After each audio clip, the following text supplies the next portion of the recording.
د ښکلو دښتو شنو درو او دنګو غرو وطنه.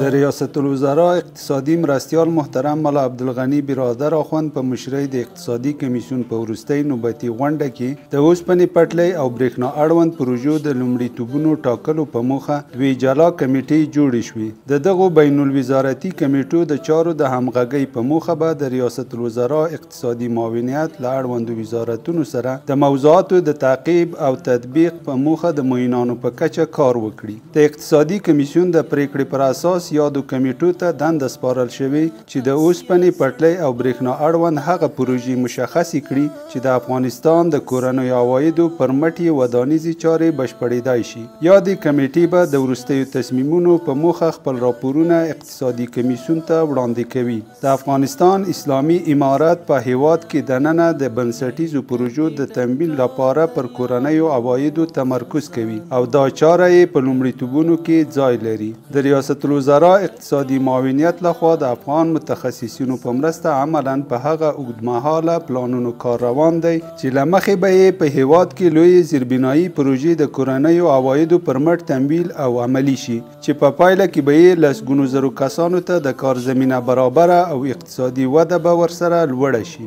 همدارنګه په هیواد کې د پانګونې لپاره خوندي چاپیریال برابر شوی. د صنعتي پارکونو او اقتصادي زونونو د جوړولو لپاره هڅې روانې دي. د طبیعي سرچینو کنټرول په مسلکي او قانوني ډول یې د استخراج او پروسس چارې پیل شوې دي. ښه مثال یې د پیل شویو پروژو ترڅنګ د آمو سیند د نفتي حوزې د تیلو استخراج او په نږدې راتلونکي کې د کمال خان بند، پاشدان بند، شاه و عروس بند، کابل لوګر سړک دوهم لاین او په مختلفو ولایتونو کې د اوبو رسونې پروژې د نمونې په ډول یادولی شو. د لویو لارو د بیا رغونې کارونه هم پیل شوي لکه کابل کندهار سړک او د سالنګونو بیا رغونه او د ریل پټلۍ له لارې د سیمې او ګاونډیو هیوادونو سره د هیواد نښلولو چارې هم په چټکۍ سره دوام لري.